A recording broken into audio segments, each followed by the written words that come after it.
shoes.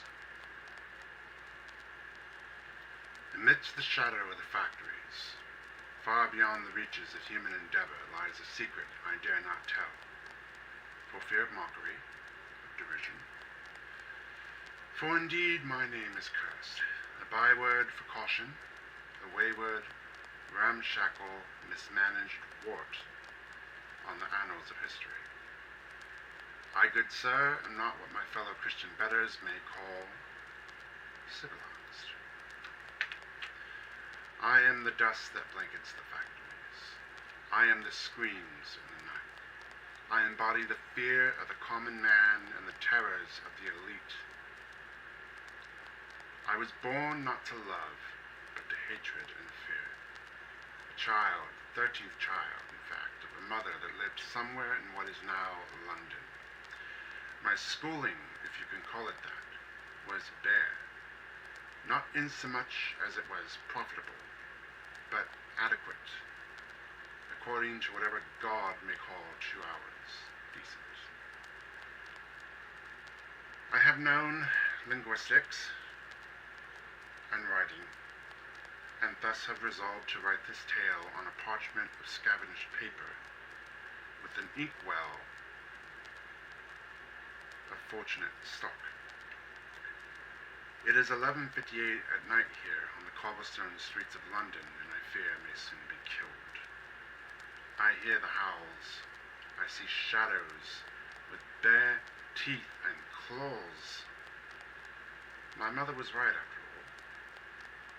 Beware the moon. Beware the moon, she would always say, praying over my bedside with a cross, holding belief in the Almighty that I would be protected. Our grand house, while she was of old money, lay too empty. What were once crowded halls now lay dusty, despite her frantic dustings. I think that this is where I had my first sighting. A pale monster, humble stature, amidst the storm that night, broad but yellow-clad in the eyes, and it smiled at me, as if it knew. Yes, it knew me, or perhaps knew I was defenseless. Indeed, my mother would often attend business in the afternoons, leaving me in the charge of the nanny. I was given no prospects, as usual, for the 13th son is unlucky, as my ever-superstitious brothers told me. I laugh at it. I laughed at it then as well, but perhaps he was right, for this creature hounds me to ruin. It is pitch black, and Mom, taken by consumption, was afforded a merciful quick death, but abundant were my fortunes from her investments, money, clothing, a proper education. I was given the best education at universities with professors that challenged and nurtured my intellectual hunger.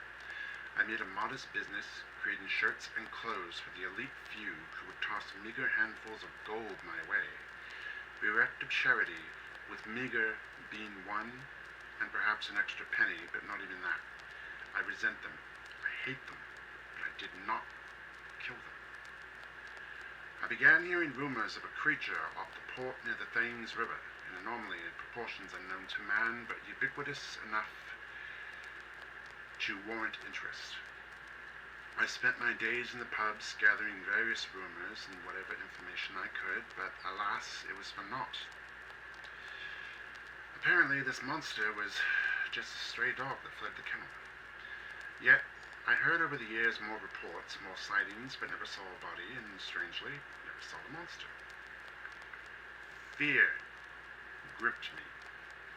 Fear of death. Fear of flight.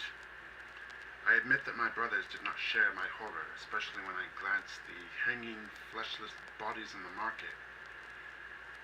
They shouted that I was under delusion, accused me of making a story of it, but I swear to God, I saw the hands, and arose and said hand, as if the creature had a calling card, but am I going insane? I wake up in a sweat. I go to bed terrified. I dream of nothing, and every day is a terror. When will it strike? Where? Shall I live to see 30? The rumors became hard fact after the local constable was found disemboweled in the Bowery. top to bottom with razor precision. I vomited and fled. I locked my doors. I locked the windows. I barricaded the doors even, but come morning the lock was gone, the windows were smashed. It is coming for me. But what was I to do? I have no defense, just a scant memory of a layout now shrouded in darkness. I have on me the rose, blackened from the rain as it is mixed with pollutants. The doors are barred. I refuse to breathe for it can hear.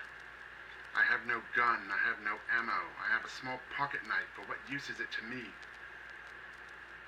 I can hear it out there, scratching, howling at nothing. It is a nightmare of fur, teeth, and claws. And the scent of blood is on the Thames. So many bodies lie buried. How is it that I can never see it? How can I only hear of it but not see evidence? How is it that...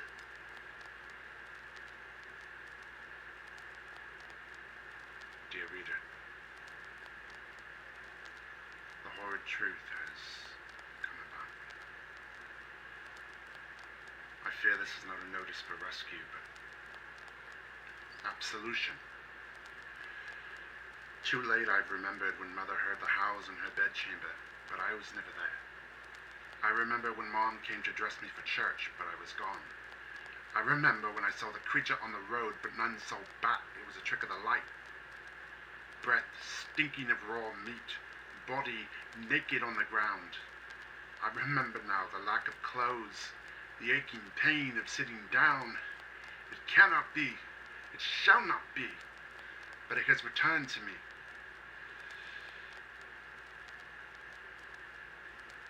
And I remember clearly now the full events I met. Mother never died of consumption. I think, dear reader, that another method was at hand. By